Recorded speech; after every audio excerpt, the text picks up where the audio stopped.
went to like Walt Disney World and Epic Universe, and I haven't been able to stop talking about it. Jake went to Trek Long Island and has not been able to stop talking about it. This is how we're opening the show, This is Rebecca. the opening of the show. Jake, did you have so much fun at Trek Long Island? It was actually grueling. Oh. And He was working. He wasn't. Yeah, I was selling stuff and attending everything. for fun. Yeah. Tasty gruel. I will say that there are a couple of high points that are really great high points. One, Celia Rose Gooding saw me and like ran up to me and gave me this huge hug, and she told her handler, "I'm taking a selfie with him because he's family, and I'm not taking his money." So that was a nice start to the weekend. That is nice. The actor who played Jaden on Academy. Kareem Diane. Yeah, Kareem is the only part of his name that I remembered off the top of my head. Anyway, he signed a copy of the comic that he wrote, Star Trek Celebrations, for my oldest who graduated from high school this week. And the inscription was, "Oh, the places you'll boldly go." Oh, Cool. mind if I cry? My God. And then the absolute high point was watching the Knicks game, watching the Knicks win the national championship. Dude, were the vibes immaculate in that room or what? It was unreal. And Celia was leading the charge. She was front row in the bar, jumping up and down, screaming. It was so good. It was so good. And we were, it was an eclectic group of people because there were wedding parties at the hotel. There were families there because there was a Little League tournament in town. And then there was And then the Star nerds. Trek convention. Yeah. That's great. But it really showed like the Knicks have unified New York. And Everybody, I'm a diehard Knicks fan since the beginning of June. Yeah. I'm over here just watching everybody love all this, and I'm like, what's it like to get excited about sports? Well, It's that fun. was I've in Mom forgotten. Donnie's New York of all places. I used to be able to somewhat, and now it's all gone out of me. I don't know. It's just not in my genetic makeup, I guess. Just doesn't do it for me. Yeah. But I love that everyone gets if into you, it. It's I fantastic. bet if you were in the crowd, you would be into it. Probably. There's something about Probably. that. Being in the middle of a group, No, and no, especially I going to an attended event. I attended a Dodgers game a long time ago, and it was a lot of fun because Yeah. I sat next to somebody who could explain the game to me and everything. So Nice. it really was great. And it's so funny. Every year at this hotel, where they're not having the convention next year, there are multiple weddings mixed in amongst the Star Trek convention, but not Star Trek weddings. oh, Like no Gorn wedding. What's up with that? how pissed would you be if you were a bride and it's your big day and you're surrounded by a Star Trek convention? Or getting married by the Grand Nagus. Oh my God. Well, what a I now pronounce segue, you Rob. man and wife. It's a segue, Rob. Hey, Good job, Rob. Here TV to help. show in space. I'm your host, Commander Rebecca Frost. If you're hitting my microphone. If you're new here because Jake was talking to a lot of people about this podcast at Star Trek Long Island, welcome. So sorry it's this episode if it's your first. Haven't even got started yet, though. Because this is what I'm calling a Nightmare Blunt rotation of episodes. I did not have fun this week at all. Where's your sense of whimsy, Rebecca? Yeah, we're full of whimsy. Come on. One of them was anyway. Yes, that's true. One of them was. Well, before we start talking about Deep Space Nine, Tony. Oh, you better believe I held to my bargain. Yeah? Two Wow, episodes of the which original ones? series. The Galileo 7 Good. and the next one with Trelane, the Squire. Oh, of incredible. Gothos. Gothos. So Gothos. now, do you get that episode of Strange New Worlds? Well, the funny thing was I'd forgot that episode, right? And I'm watching this going, why does this seem so familiar? I feel like this has happened. And then by the end of it, I was like, oh, wait a minute. This was the Rhys Darby episode of Strange New Worlds. So, But Galileo 7's one of my favorites. It's a good. Galileo 7 is cool because it gets into the how much logic is too much logic, right? and what is the value of, the one versus the many kind of a thing. So it's good. Yeah. And Spock at the end going, I don't understand. I've done everything right. Yeah. I did everything logically, and it didn't work out. Can People I keep jump from that dying. really quick to the Yeah. Kelvin universe? Oh. Because there's a direct parallel here. Spock here is going, I did everything right. What's wrong? And in Into Darkness, when he reports Kirk for saving him, and he can't understand why Kirk is pissed because he gets demoted, he's like, Yeah. I did the logical thing. I did what I was I supposed followed to do. the rules. I just assumed you were going to as well. No, Which is I wasn't. insane. Which is insane considering, I guess, how well Spock and Kirk know each other. But I guess maybe in the Kelvin universe they don't know each other. Not that so much. well. It's not. They don't It's have- not the yeah. same. Not yet. Not the Not yet. same. They're not there yet. I guess. But- I guess we can also draw similarities to the Widow's Bay finale and the trolley problem. Do you guys just La, want to la, talk la, about the la, Widow's Bay la, finale? la. Oh, Rob hasn't watched it yet? Hasn't seen it yet. Oh, Rob. Okay. It's so Okay. good. It's good. So I guess I got 7 Rebecca- episodes to watch tonight before tomorrow's. Yeah, Seven? dog, dude. Get cracking. I think I've got They're like short. how many is the season? 10. So Yeah, they're all like 30 minutes, and the 30 to 40 finale minutes, is like yeah. 40. Yeah. 43, I think. whole lot of episodes to watch tonight. Great, thanks. Well, if you do actually watch them all tonight, I guarantee a good time. That, no. Rebecca, Jake's I over love here. how gonna we're say- talking about anything but these 3 Anything episodes. else? Right? I would love to talk about anything else. But okay, so do you want Okay. to talk about those original series episodes more, Tony? Oh, sure. So I did quite enjoy the Squire of Gothos. I thought I that thought one you would was- find that so annoying. Really? No, it was at first, and then once Yeah. they started getting into it, I was like, okay, why does this guy have so much power? What's going on here? And I got into the the why of it, and then by the end of it, it was like, oh, this is Baby Q. So Little Q.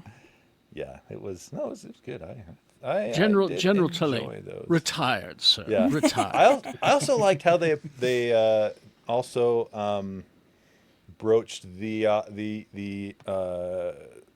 travel of light affecting what part of Earth's timeline he can see into.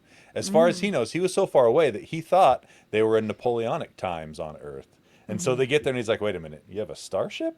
What did I miss here? And that it was interesting too because he's so powerful and yet he didn't grasp that concept of the time it takes the light to reach the planet he's on from the planet he's looking on. No, because Means he's there's just time dilation. he's just a kid, is why whatever. he doesn't. Yeah, He's just a god that's also a child. just a little Yeah. godling. Okay, Retired. that's enough stalling. Retired. We're talking about profit motive, visionary, and distant voices. Profit motive. Grand Negus Zek is acting bizarre by giving away money and rewriting the rules of acquisition, and Quark attempts to get the old Negus back. Who cares? Oh, oh, I did. I thought it was fun. oh! Look at her go. Like nails on a chalkboard. There was All so right, much so- whimsy. So Zek shows up and shows Quark and Rom his new project. He has rewritten the rules of acquisition, which About first damn of all, time. which it's so funny because rules of acquisition, why rewrite them? They're already there. Whereas I'm also here in the United States going, hey, let's just rewrite the Constitution so that Zoran Mamdani can run for president because I think that would be a good change. It's okay. He's rewritten the rules of acquisition, the sacred business proverbs by which the Ferengi live. In the new book, which he wrote in like a week, Zek encourages Ferengi everywhere to renounce selfishness and greed and become kind and giving. These rules are much more friendly. Girl, what? Now the women get to wear clothes too. Oh, he didn't say that. It's in there somewhere. Zek sure it now wants to lead a life of altruism. They couldn't read the whole book in a 40-minute episode of Deep Space Nine. Zek now wants to lead a life of altruism and wants Quark and Rom to run his charitable foundation. This horrifies Quark because profiteering lies at the heart of the Ferengi identity, and the Grand Nagus is supposed to be the paragon. Quark warns Rom that other Ferengi will violently depose the Nagus if he tries to change the Ferengi way of life. I love Rom in this one though, Yeah. He's because a backbone. Yeah. he's got such a good head on his shoulders and a backbone and just all of it. At the end of it, when he's like, I embezzled a ton of money from Zek. So, let's celebrate that. All right, we can give Rom some props. Dr. Bashir can find no sign of mental or physical illness in Zek. His uncharacteristic behavior does not appear to be a ruse.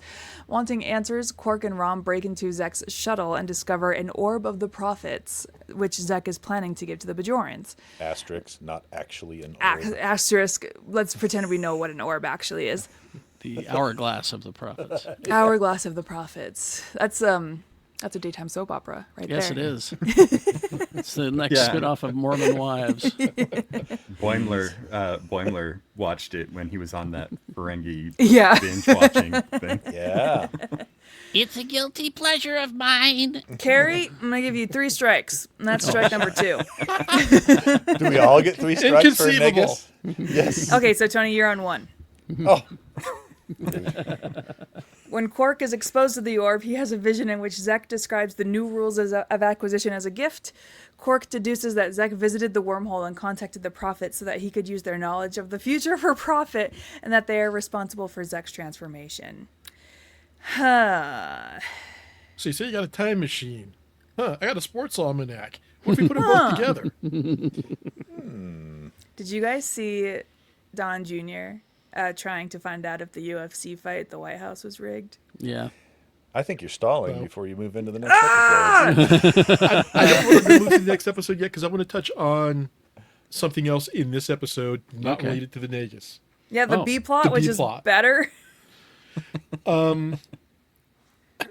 So if you're Bashir has been kind of categorized as, let's see, horn dog, man whore, whatever. Bit of an Good himbo. doctor, but he's, young and impulsive. Yep. And now he's up for this award that is a lifetime achievement award kind of thing.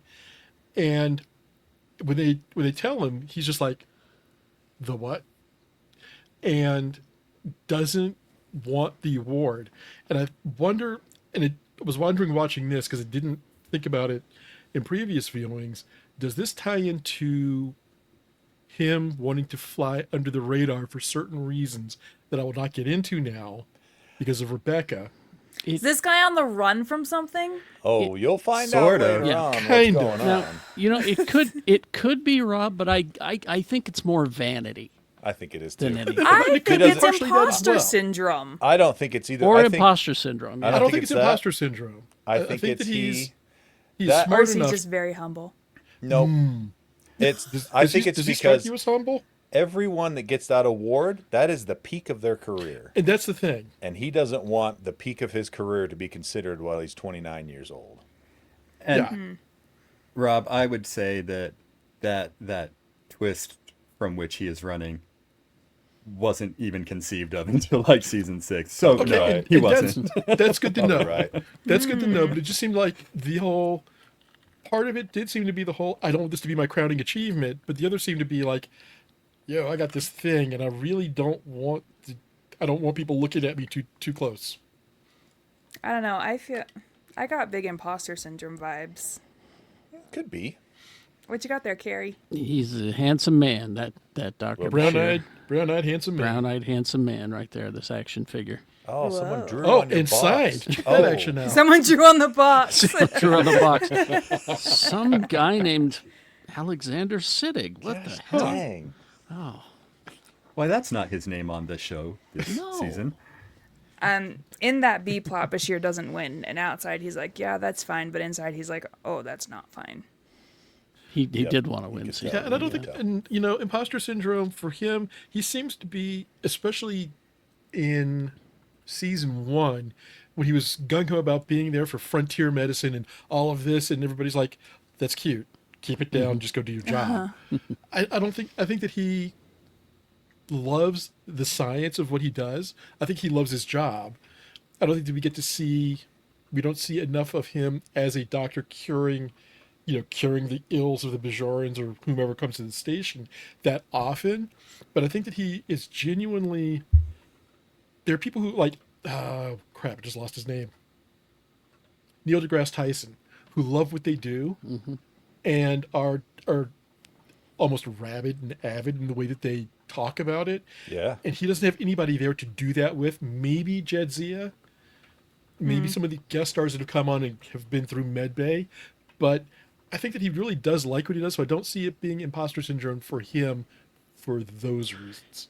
He's Your got no one mileage to may vary. He's got no one to medical nerd out with. Yeah, I mean, he can 'Cause racquetball 'cause- nerd with and kayak nerd with O'Brien, but that's about it. And he can, flirt with Garrick. But, Yeah. I guess this is a good example of like making sure you have a friend for each one of your specific interests. Yeah. Hey, I think too. So there- HeroClix. No, just kidding. Started playing There- HeroClix. On purpose? There may be an element too of like, I'm human. I'm not supposed to have jealousy, or winning things like this doesn't matter to humans anymore in the 24th century. But also, And then, Tom Paris. we still have Yeah. a lizard part of our brain that we Yeah, go right. to when we're scared. Like Right. impossible, Right. maybe impossible to evolve out of that as humans. yeah, I think so. I don't think that we lose the competitive nature. I mean, hell, we're just staying on the station. Cisco, he loves baseball, and seeing him with the Vulcan team down the road. Well, there's that, but I don't know. I just don't see it as imposter syndrome. I see it as okay, maybe not yet, maybe the on the run thing, and maybe just like. I don't want anybody to know how badly I want this, but I really do want it. Could be all of those. Yeah. Well, I guess that's the end of that episode. Well, no. Nope. We didn't fix everything yet. they got Damn. Zach back. They got Zach back, and he was like, "Oh, okay, Yeah. I'm gonna go be greedy." Okay, so Quark takes Zek Yeah. back to the wormhole, and he's like, "Prophets, what'd you do to this guy?" And the prophets, who are immaterial and do not experience time linearly, found Zek's obsession with accumulation of material wealth to be strange. We fixed so it. they de-evolved him to a more socialist state. And they threaten to de-evolve Quark as well, but Quark warns them that if he is also changed, the more curious Ferengi will visit the wormhole looking for answers. And the prophets are like, "Oh, no, thank you." I love that. They're like, your argument is specious. But then they're basically like, but we don't want to deal with you anymore. So Yeah, so go. here you go. Go on, get. And then they fix him, and Zek dismantles the charity, destroys the new rules of acquisition. And then Rom says that he embezzled money from Zek's foundation, which... Does this qualify as like a Ferengi court episode? No, this qualifies as a Ferengi Arrested Development episode. Oh, okay. It's the Zach episode. Strike two, Tony. Oh, there it is. Now, am I remembering this correctly? Did Rom keep a copy of the new rules? He's got one hidden had it in away. his head. He's got it got in his new head. rules. Yeah. He counts them. Like that Dua Lipa song, everybody. It's like the Dua Lipa song. Oh, Strike no. three, Tony. Bye-bye. Worth Even I stopped it. Boy, you just kicked him right out. Wow. Have you learned your lesson? No. Okay. Huh. Well, So, visionary. so this episode was directed by Renee Auberjonois. Tony, did you learn your lesson? Fine. Okay, thank you. And then besides Cisco, Quark is the only main character to successfully make contact with the prophets. Yeah. Good riddance. Good Goodbye. for Quark. My Goodbye. one trivia thing is that Ira Stephen Bear and the writers conceived this as an episode of Taxi. That was Really? they wanted to make an episode of Taxi on Deep Space Nine. Okay. Who's Here's a what veto. role? Who's the Vito taxi? is the Nagus. Judd Hirsch would have been Quark. Which one was Al Pacino? He wasn't on the show. Different kind of taxi. Taxi driver. Taxi driver. Yeah, slightly different. Al Pacino was not in Reverend Taxi Jim Driver. would have been the Which one Oh, Vegas's, that was Robert De Niro, Vegas's wasn't it? Robert De Niro. Yeah. I get those two assistant, mixed up. which kind of makes. Oh, I can't tell if Rom would have been Jeff Conway or Tony Danza. And the rest. Yeah, Gilligan's yeah. So, Island. apparently, early in his career, Ira Stephen Bear had written a spec for Taxi, and based this episode on that spec.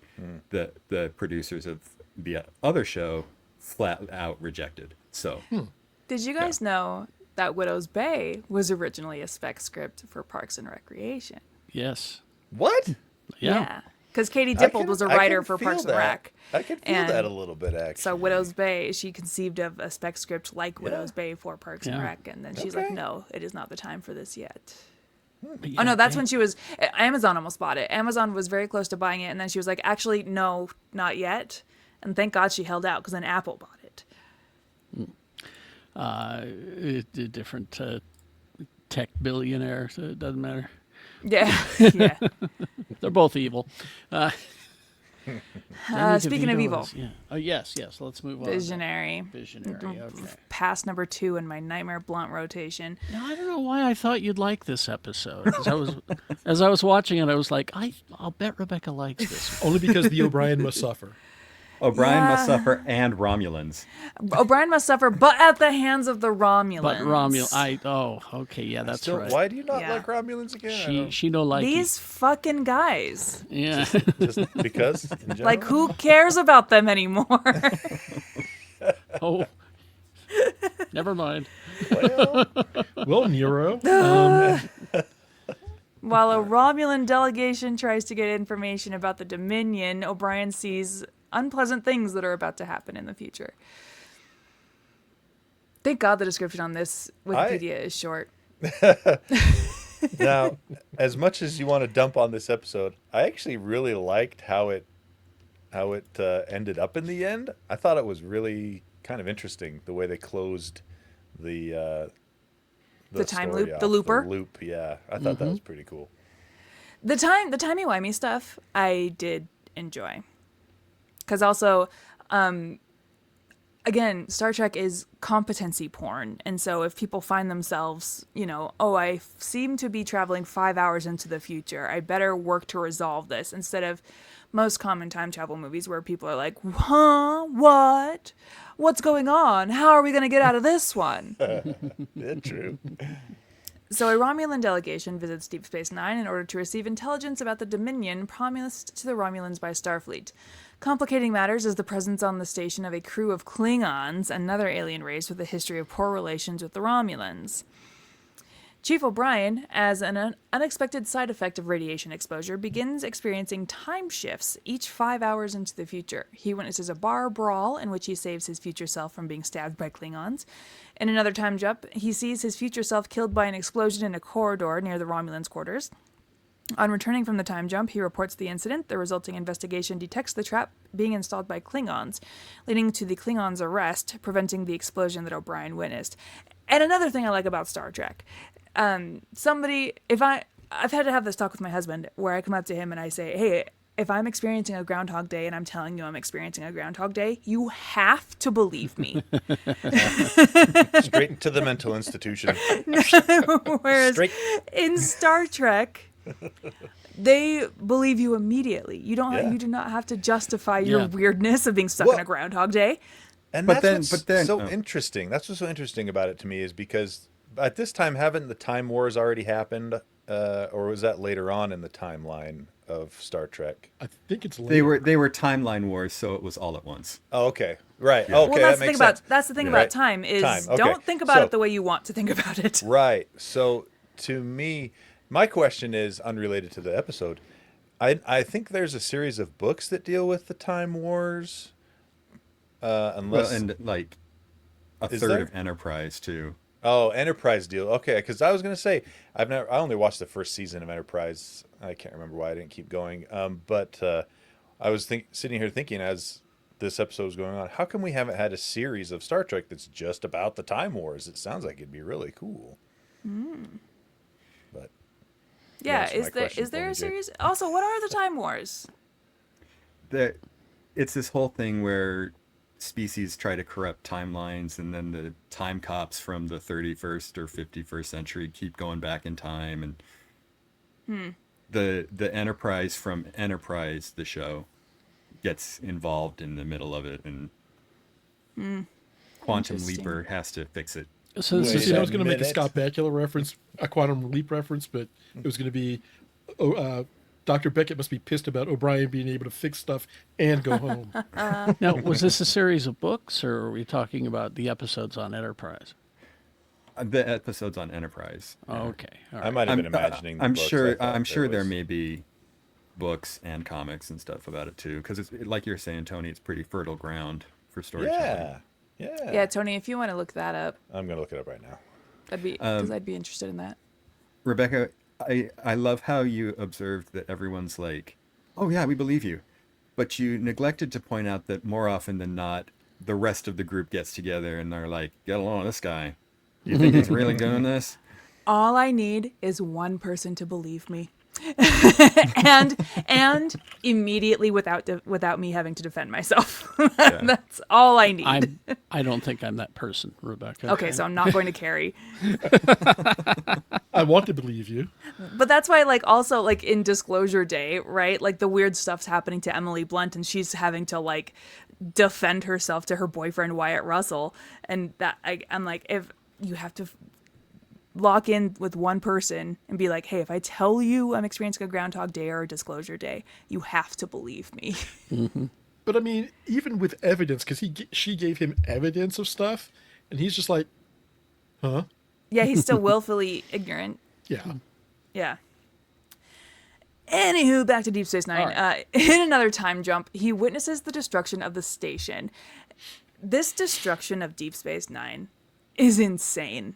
The whatever mini they built and the fireworks they put behind it is insane. I felt like this Yeah. explosion was going on for 5 minutes. It was a lot of lengthy, large explosions. It was insane.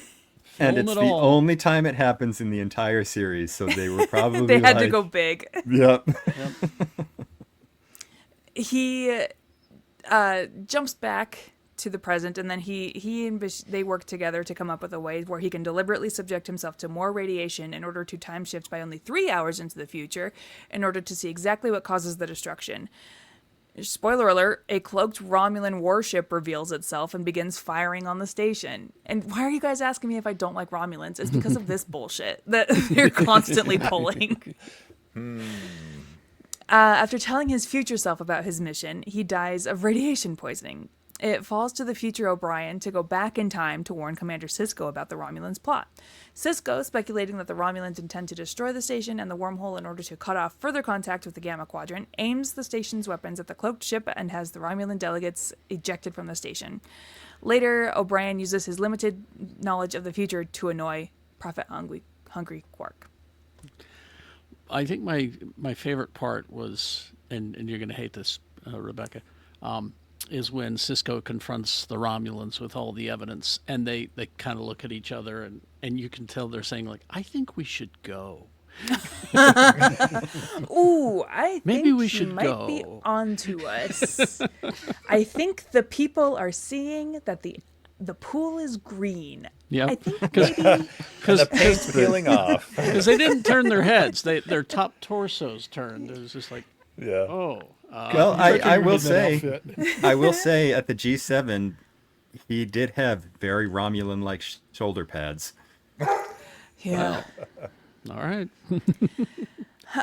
So the script of this episode received an uncredited rewrite by Ronald D. Moore. Thank goodness. It was Moore's idea to kill the present O'Brien and replace him with a duplicate from the future. Moore was also part of the writing staff for Second Chances, where the team temporarily considered killing off Riker and replacing him with his duplicate. He just wants to kill everybody. And use He their wants. He duplicates. loves a clone. He loves a clone. He loves killing a clone. Yeah. Man after my own heart. And this is the first time we see the total destruction of Deep Space Nine. And like Jake said, never again. So there is a book series called Star Trek Department of Temporal Investigations. Oh, It's a They 5-book appear- series. Occasionally. yes. So I wasn't totally wrong, but I also don't think I was totally right because this They- isn't specifically about the Time Wars. Yeah. I think it says there's one book that's a prequel to this series that is just about the time And the Temporal guys Wars. I should the say. guys from Temporal Investigation hate Kirk. They really hate. Yes. This Yes, they fucking do. guy. They call him a menace. They're probably not the only ones that call him a menace.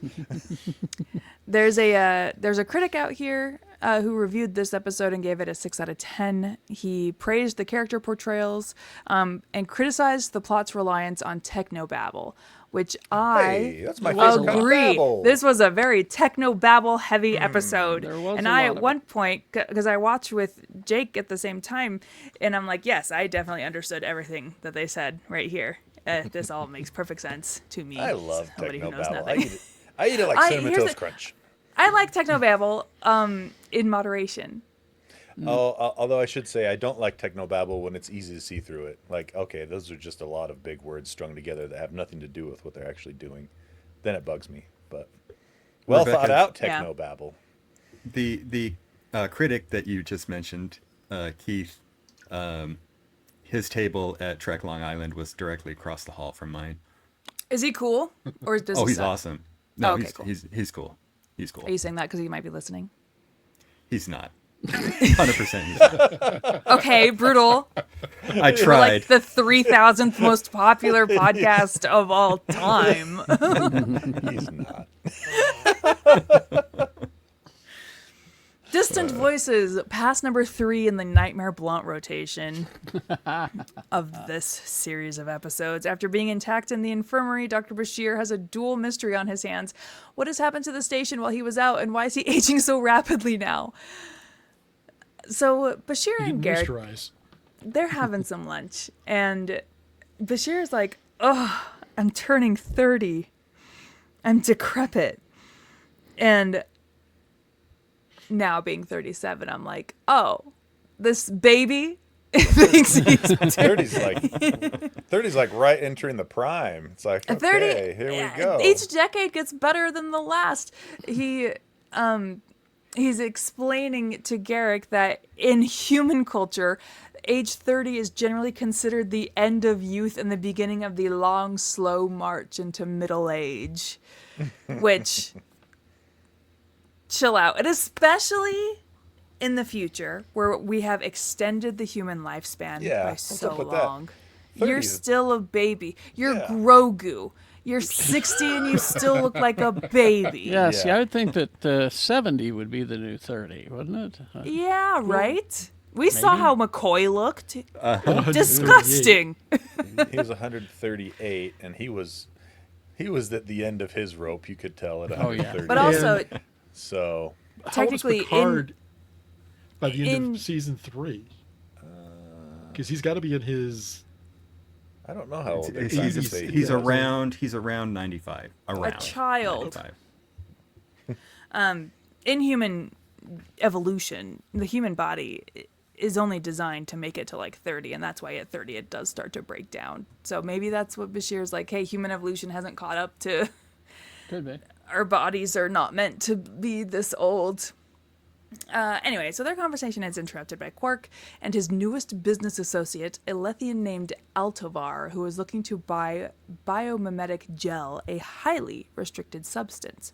Bashir refuses not once but twice, and Altovar angrily storms off. When Bashir returns to the infirmary, he finds Altovar has broken into and is stealing the biomimetic gel from his medical supplies. Altovar Just leave it attacks lying Bashir. around. Well, yeah. He didn't. We trust everyone at the station. We don't lock Don't our need safes. lockers. We had a guy who asked me twice forcefully, I want that. No, I really want it. And you don't just think, maybe I should put this under like a force field or Well, some security. Well, maybe he was still Nah. finishing his lunch with Garrick Exactly. You can't end and didn't your have lunch. time to go back to his office to with lock your away the boyfriend. biomimetic gel. Hey, nurse, lock this stuff up. He was busy. What is she, his sulking. secretary? His You junior assume it's a officer. she, Rebecca? His Wow. junior Damn, officer, got me whoever it there. is. Good point, Jake. Good point, Jake. Okay, so Bashir's I'm having attacked, derailed the episode now. and he's Nothing can knocked derail this unconscious. He awakens to find that he's aging quickly. And furthermore, the station is dark, flickering, and deserted, apparently having undergone some catastrophe. Bashir explores the silent station and walks in on several members of the crew arguing. They barely notice him. And they all seem unfazed by his ugly, decrepit, aging body.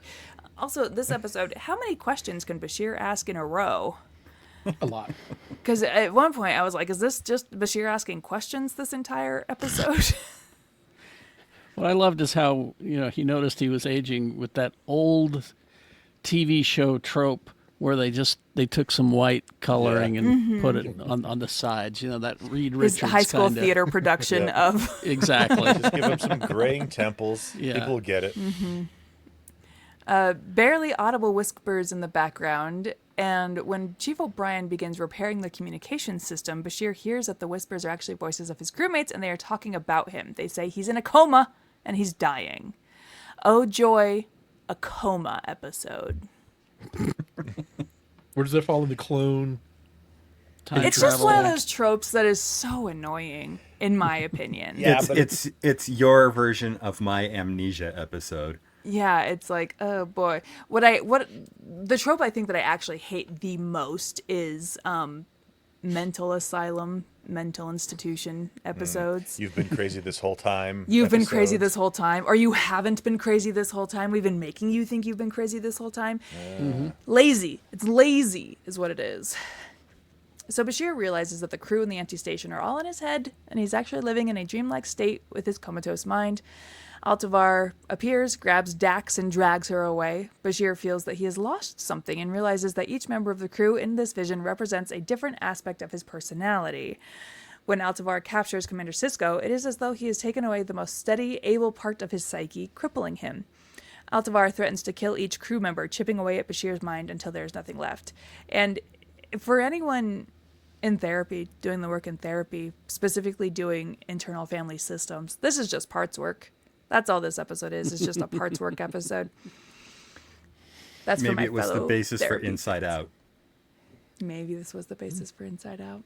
I doubt it, but What I want to know is, how does he use a tricorder in his dreams How And is any is of this able- happening in his dreams? and is able to read what his delta waves are in real life based off a dream-based tricorder? How does that work? Tony, you're forgetting we learned 2 episodes ago this is one of the smartest men alive. Techno babble. that was very, very close to being a 4th strike, I think, Tony. I pulled back a little bit. Techno Bashir- babble. Oh, he went there. What? That's his new strike. You know how strikes work. You're on. That's my new next strike time 1. at bat. Bashir's aging quickly, and he reaches a weakened elderly state. He and Garrick go to Ops, where the last of the crew lie dying. Garrick prods Bashir, trying to convince him to just give up and die. But Bashir works hard with the last of his strength to find out what's going on. Garrick becomes more insistent, and Bashir figures out that he's actually Altovar. Knowing this, he can shrug off Garrick's taunting and make his way back to the infirmary, his home base on the station. This gives him more strength, and he uses it to trap and kill Altovar in the infirmary's sterilization field. He wakes from his coma with his real crewmates keeping vigil over him, like Frodo at the end of that Lord of the Rings movie, where all of his friends are there. They inform him that while Let's And- jump on the bed. and that blonde elf guy, who you guys know that how we think Frodo doesn't know Orlando Bloom's character name. Oh, he doesn't say his name, does he? He doesn't say his name ever. Interesting. It's like that. And that blonde That- elf guy. that No, I don't want to get to know Orlando either. it's they do that in the Empire Strikes Back Family Guy. Yeah. Where C-3PO's like, you don't know my name, do you, Han Solo? They tell Bashir that he was battling Altovar's psychic illusion, and the real Altovar tripped the infirmary's security alarm and was arrested by Odo. Afterward, while Bashir is eating lunch with Garrick again, he says he cannot help but take it personally that Bashir's mind would present him as someone untrustworthy. He adds, "There is hope for you yet, Doctor." Now, Garrick, why wouldn't I view you as anything but untrustworthy? Oh, because The man who plays both sides, so he always winds up true. on top. they're true. boyfriends. I understand. But You can still like have a boyfriend and not trust him.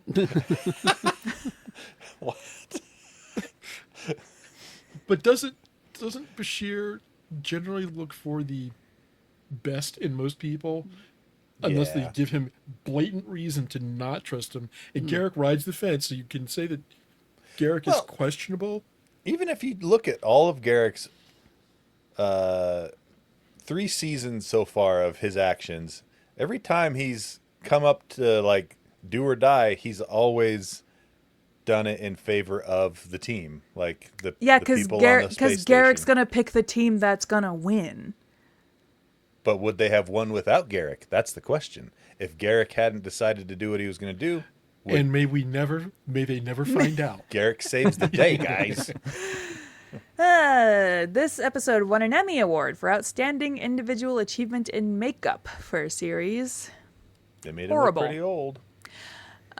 But also, the elderly Julian Bashir resembles Alexander Siddig's uncle Malcolm McDowell. That's his uncle. Did we know Yeah. Malcolm McDowell was Okay, his uncle? did 4 of us know that? I didn't know that. didn't. Jake, I can't believe you were gatekeeping this information from the rest of us. As a Never Malcolm came McDowell, up. as a Malcolm It McDowell never fan, came up. I expect you to do better, sir. That was a fact where it was like, oh yeah, I did know that, but it's not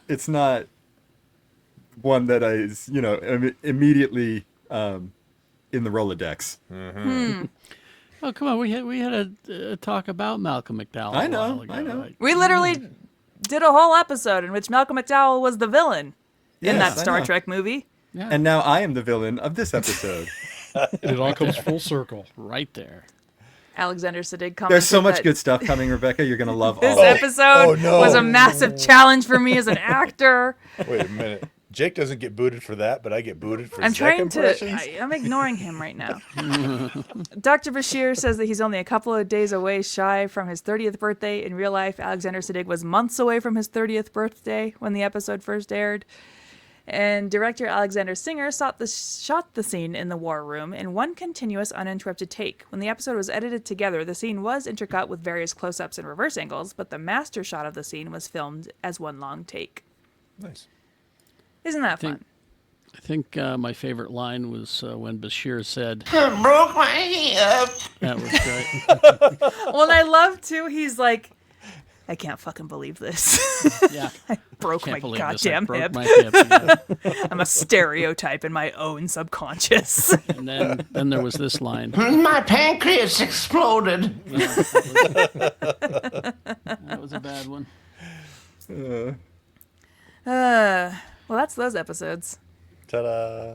Where am I? That was another good one too. You at the very least, Rebecca, you made them through. Yeah, I guess. These next episodes better be good. And moles. I got a lot of moles. Yes. I'm gonna go with yes. The next 3 are better than these. Just do what I do. If the episode's boring, start playing a video game at the same time. It works for TOS as well. Yeah. Brother! So the next episodes we'll talk about are Through the Looking Glass, Improbable Cause, and The Die Is Cast. Improbable Cause is directed by Avery Brooks, so we're in for some fascinating directorial And it's a Garrick choices. episode. Oh, God. And No, through no. through the Looking Glass, you get just an incredible performance out of Avery Brooks as well. Oh. True. Well, that is true. Yeah. Oh, and Through the Looking Glass, written by Ira Stephen Bear, too. Oh, and The Die Is Cast, written by Ronald D. Moore. Okay, so maybe we have an interesting array of episodes coming up. Things are looking up. Things are looking pretty good over here on the spaceship TV show in space. Commander, Yeah, do we have any email? we do. We have a long one.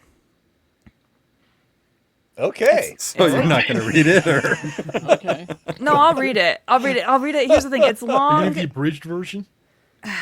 The encapsulated version. and Yeah. just say it was edited for clarity and conciseness, like There- they do at the you can end read the of whole thing print because of interviews. distortions in subspace. Yeah. Yeah, well, we'll see. So, okay, this is from our friend Vincent, who we've also read from previously. And he prefaces by saying, "I'm sorry, you are going to hate me. Hey, TV show crew, I'm not sure when this will drop. I love what you were doing. Hope you'll keep it up. That said, well, our intrepid commander has seen the subject line of this email, so I'm not going to bury the lead. I've been holding on to this until you got to Heart of Stone and Nogg's decision, so now I'm going to present my case. Jake's decision to not join Starfleet isn't a detriment, and Starfleet is not college. Before Rebecca murders me, okay, first of all, I know Starfleet is not college." He also apologizes for this being long.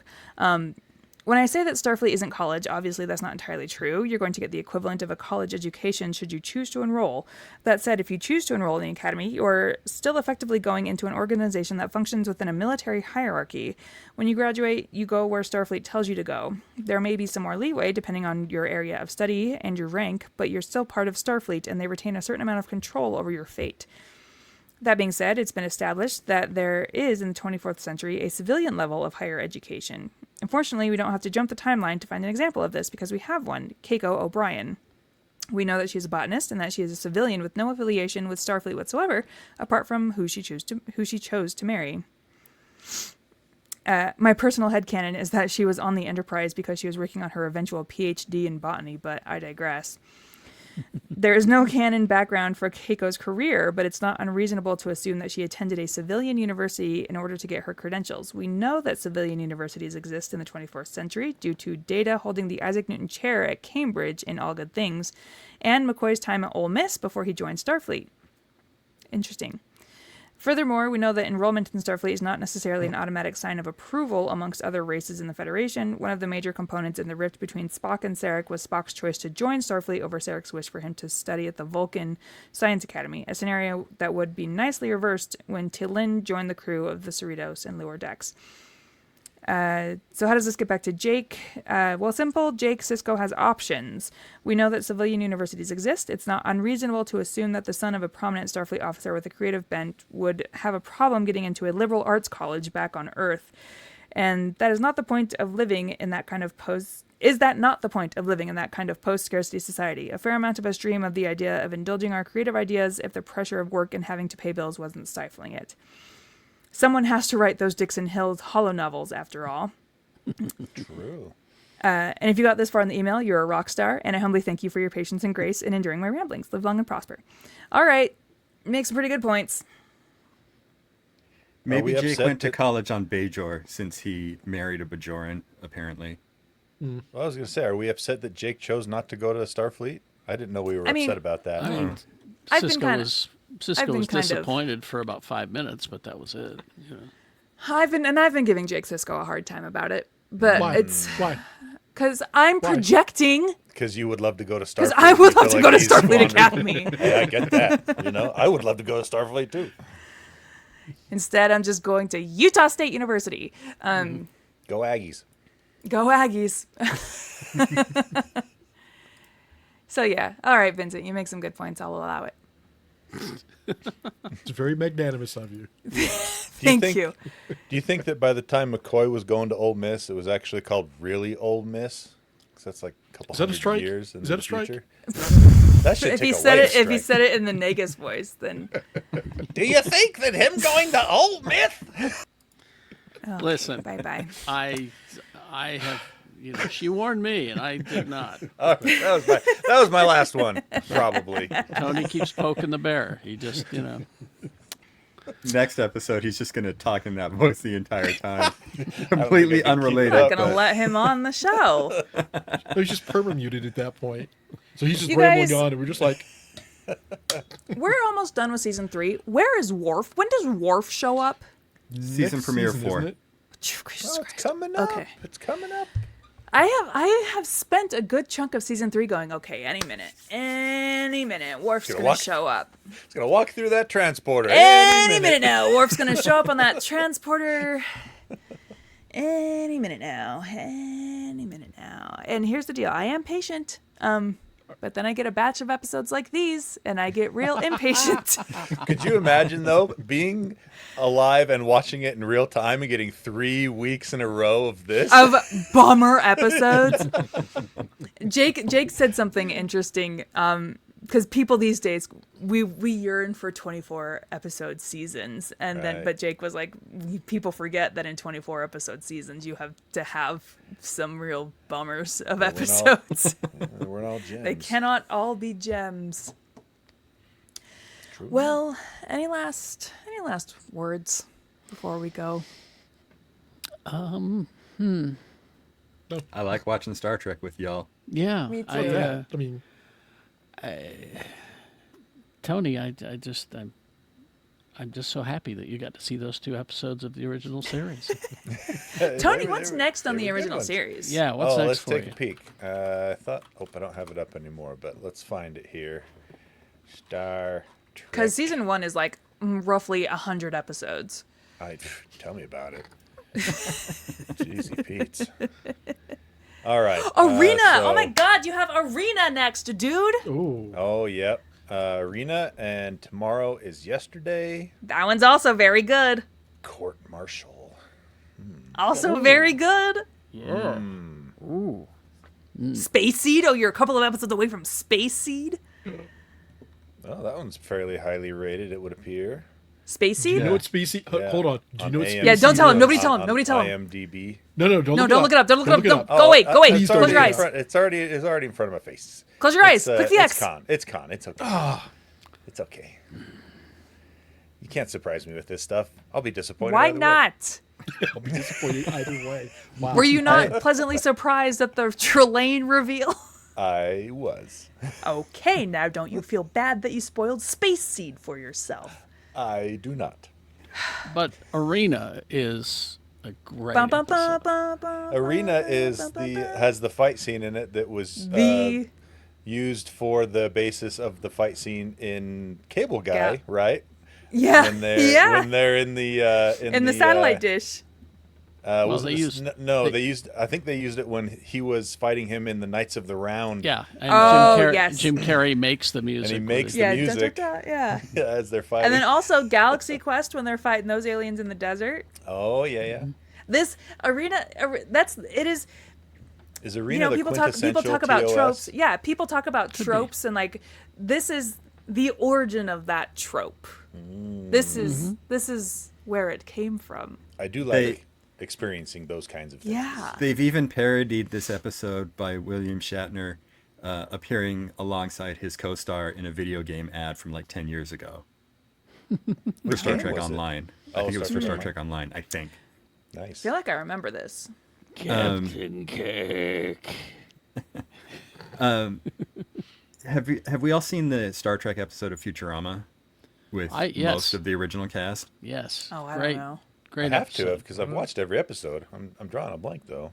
You should look it up, Rebecca, because Yeah. it's Sure. all original series and it's hysterical. But there's a line where Fry is talking about the original Star Trek, and he says, 79 episodes, about 30 good ones. I don't know, man. I just love the original series so much. I feel like every episode is good. Well, On that note, Well, I'm I just excited wish I for was you from to the see mid '60s. Arena. I'm so excited for you to see Arena. that's the very next episode I watch, I believe, right? Yeah. Yeah. You're in for a treat. Tony, you've watched Strange New Worlds, right? Yeah, I love To- Strange current New to date. Worlds. So just don't So the expect Gorn. the Gorn to look quite the same. Yeah. Oh no, I know that the Gorn in TOS is just a guy in a lizard mask. Yeah. which is currently owned by Ben Stiller. Oh really? Yeah. for him. Because Ben Stiller, huge original series fan. His production company, Red Star Media, Red Hour. Red Hour, excuse me.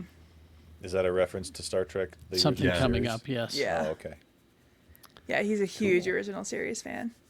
Yeah. If you look up there was a 30th anniversary special that aired somewhere, probably 30 I don't. years. Yeah. Um, I 1997. don't remember where it aired, but Ben Stiller was like the host of it, and it was like this variety show tribute to Star Trek. The 30th anniversary of the original series. Yeah. Oh, so it's like 20 years 1996. old. 1996. Yeah. And 30 Stiller years old. was at the roast of William Shatner, and just A likely place just for him to be. unloaded on him, just Really? I gotta find that. about what a dick he Oh. was, and Carrie, you played one of the funniest. I almost had to pull over. I was laughing so hard. Star Trek or Family Guy drops last week on your show, where they go to a Star Trek convention, and Peter asks William Shatner, "What was it?" He said, "What? Tell me more about the episode where you killed, where you drowned your wife, where your but got- wife drowned, and but you got away with it, or something like that." I was just like, "Oh my gosh!" Ooh. I was laughing so hard. Yikes. Oh my gosh, Family Guy Well- occasionally delivers some Yes. solid gems. That is for sure. When you edit this, I want you to clock how much time we talked about Edit. Deep Space Nine and how much we talked about anything else. These go live like stream of consciousness, baby. Yeah, I edit. You're lucky I Alright. don't just like pop this up raw every. Phrasing. I think all of our podcasts go up like that, basically. Yeah. All right. We trim the beginning and the end a little bit, and then just. I have bits that I would love to edit in my brain up here. Never happens. Never happens. Well, that's mostly what I was meaning when you Yeah. add the credits and stuff, but Credits. the title sequence, whatever you want to call it. I'm a nice person. What is this? Thanks, everybody. Just kidding. We have an email address, tvshowinspace@gmail.com. Send us an email. Change my mind. Change my mind about stuff. I dare you. Thank you once again for joining us on a fabulous adventure. So happy to talk Star Trek with my friends. And, until next time, pass that blunt, baby.